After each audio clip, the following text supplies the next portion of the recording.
What's going on, guys? Welcome back to the channel. I'm Chris, this is 4K Motoring, and today is the day. Today is the day we're going to start taking this 2022 Ducati Multistrada V4s from Raleigh, North Carolina down to Austin, Texas for the upcoming MotoGP race. I know this video quality is a little bit off of our normal. We're back to shooting on the GoPro just to have something that's usable for the whole trip to take with us. We're going with a couple other people. They're going to have a KTM 1190 Adventure R is going to be making the trip, and a Yamaha FJR 1300 will be making the trip as well. So I'm pretty excited. I'm not sure exactly what this is going to bring. I know we're going to hit some pretty heavy rain today, but otherwise the weather should be beautiful. Bring you guys along the best we can, and I appreciate you guys watching.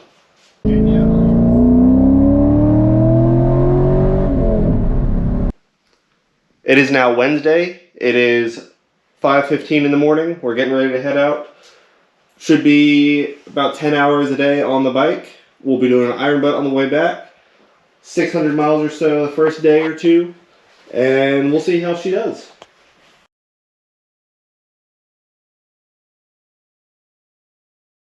What's going on, guys? We're back. We've made it to our first leg of the trip. We're in somewhere in South Carolina. Back Swamp, South Carolina is where we are right now. Not where we planned on being, but that's where we are.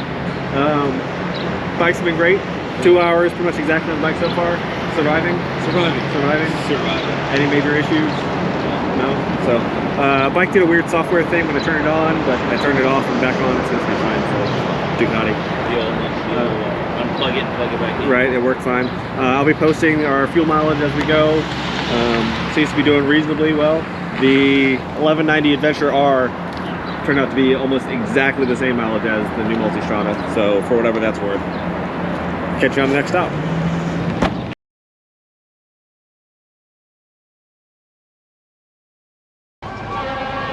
What's going on, guys? We've made it down to Georgia now. We're in Pooler, Georgia. Done a pretty good, pretty fun route so far. I mean, for a highway, it hasn't been too bad. All the bikes have worked pretty well.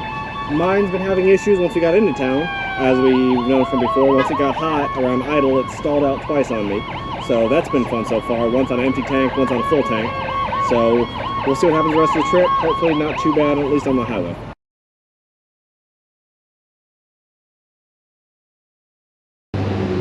Made it back to Jacksonville. It is hot in Florida. It's humid. I know it's humid in Florida, extra humid in Florida. It's been rainy, it's kind of spotty, and it's just very humid.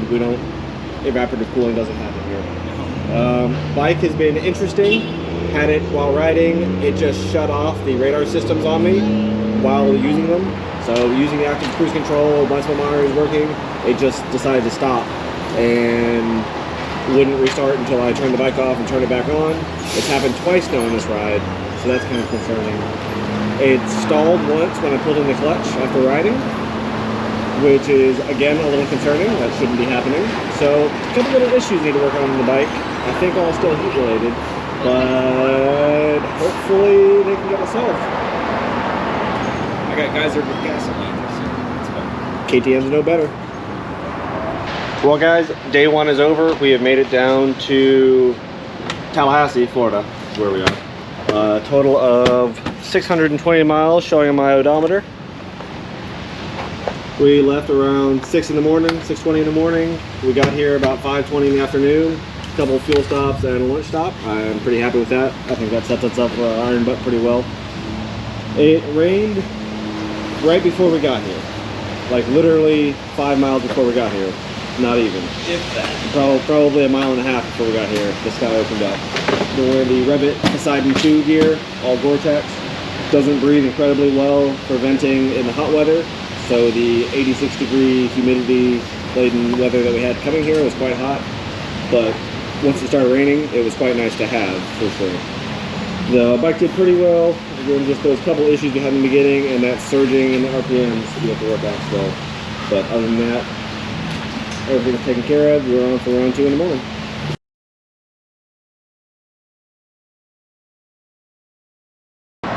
What's going on, guys? Morning of day 2. We're getting ready to hit the road. We're going to be going from Tallahassee, Florida down to Lafayette, Louisiana is our goal today. Should be about a 500-mile trip overall. we're planning on stopping probably in New Orleans for some lunch. So should have some pretty cool video there. Hopefully get you guys some time on the bike today. Shouldn't be raining, and hopefully be quite an adventure. Overall, the packing worked out pretty well. Very easy to live out of this one bag alone. So if you're staying at hotels and planning to do a minimalist sort of trip, one 20-liter bag is plenty. Having the additional storage cases did make it a little bit easier to have just a little bit more with us, but we're all kind of realizing maybe we have more than we need so far. Again, it's only been one day, so we'll wait and see that much. Hopefully the bike works better today. It's a little bit cooler to start in the morning, so we'll see how it does. Hopefully I can catch some of the issues on camera for you guys so you know exactly what I'm facing and see if that's what you're facing as well on these new Multistradas.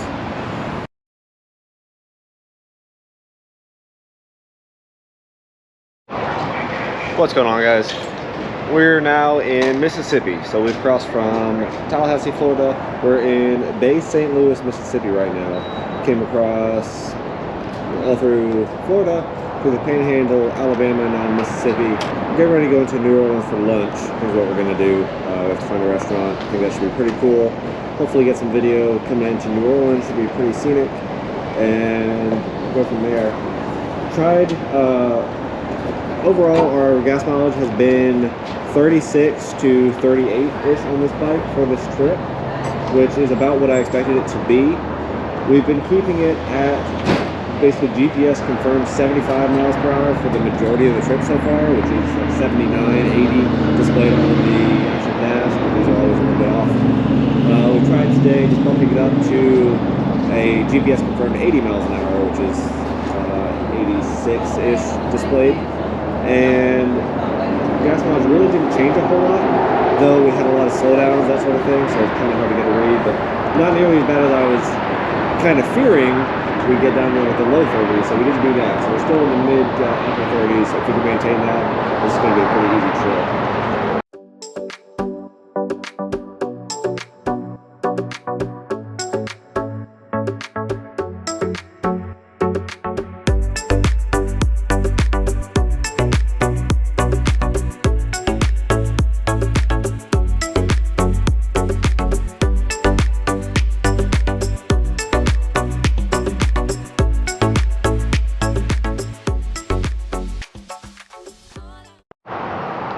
Good morning, guys. I apologize I missed one day of the trip filming and recording our day from Lafayette over to Austin, Texas. We left about 7 o'clock in Lafayette. We got to Circuit of the Americas a little bit before 3 o'clock. And we went straight there before checking the hotel. Walked around a little bit. They're just doing a lot of free practice sessions. And it was actually pretty cool to be there the first night. We were planning on going back today. Today is Saturday. There's going to be a lot of qualification. MotoGP is doing their free practice today, so there should be a lot of that stuff. Hopefully get some video of that for you guys. Pretty cool overall arena. Circuit of the Americas is pretty awesome if you've not been. The bikes so far have been pretty fantastic. Not a lot wrong with them. I will say the one issue I've been having with the Ducati is with the navigation system. It's a little bit weird in terms of how it navigates as compared to Google Maps or Google Navigation, Android Auto, any of those things. So that's just a little bit strange. But when you have the phone in this little cubby, as I kind of expected would happen, not a lot of airflow, black, right on top of the bike, it overheats quickly, if it's plugged in anyway. If it's not plugged in, it'll just die very quickly. So I've had the navigation cut out while going somewhere because the phone overheated and lost navigation, and then you're stuck. Hopefully knowing where you're going, maybe not. And that's been a little bit frustrating. Whereas if I had my phone up on a RAM mount with just Google Maps playing, that would not have been an issue and has not been an issue. So overall, I like the ability to have this on the navigation. I like being able to use the hand controls for that. But really, I don't know that this is going to be a 100% worthwhile, better solution than just mounting your phone on the handlebars with a RAM mount.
Well, overall, this was an amazing trip. We put just about 3,200 miles on the bike from our trip down, all our riding around Austin, our trip back. We did the Iron Butt. We completed it on the way from Austin up to Knoxville, Tennessee. So that video will be coming separately a little bit later, so stay tuned for that. Bike did pretty well overall. We're still having issues with the bike surging at low throttle inputs when it's hot. We're still having some pressurization coming from the gas cap, gas tank, that area, and that infotainment issue we had, the radar system, that whole failure. The bike has stopped for our entire leg home of the trip, about halfway through the Iron Butt. It stopped connecting to my phone with the Wi-Fi for navigation, completely stopped. I have reloaded the program on my phone, restarted both the bike and the phone a couple times, deleted the app, reloaded the app, tried a couple different ways, unpaired, repaired, all that stuff. Tried to get this to sync again with my phone, but it has stopped.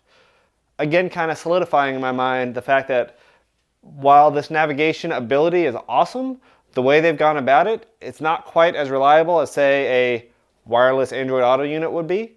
And I'm a little curious why. It is very finicky, it doesn't work very well, and it really makes me want to get either a standalone GPS, Zuma XT or something like that, or just get another RAM mount and mount my phone to the handlebars so I always have maps available.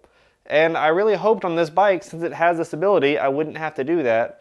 But here we are, we've done the trip, I've done the testing, and I've got an appointment with the dealership coming up to see if there's something that can be remedied, possibly an error that the bike is showing. But otherwise, I'm really leaning towards the fact that I'm going to have to do something other than use the built-in navigation for this bike. Otherwise, the trip worked great. The only maintenance we did on the bike was checking tire pressures and lubing the chain up once we got to Austin. Did that. The rear tire is a little bit flat spotted now compared to the round profile it had new, but it certainly has plenty of life left, and we're not anywhere near needing to change it after that trip, which is pretty good. I think the rear tires on my old Multistrada lasted about 8,000 miles or so. So this bike now has 4,000 miles on it, possibly about halfway into that rear tire, maybe to last a little longer on this one. We'll wait and see for that. Like I said, stay tuned for the Iron Butt video coming soon. Make sure I post that above once it's out. Otherwise, I appreciate you guys watching 4K Motoring. If you haven't already, go ahead and hit that subscribe button and like the video for more content. MotoGP was amazing. If you've not been to Circuit of the Americas for anything, and if you've not been to a MotoGP race, highly recommend it. It was an awesome experience and really was not that expensive. We will be traveling up to VIR in May for the Moto America races up there.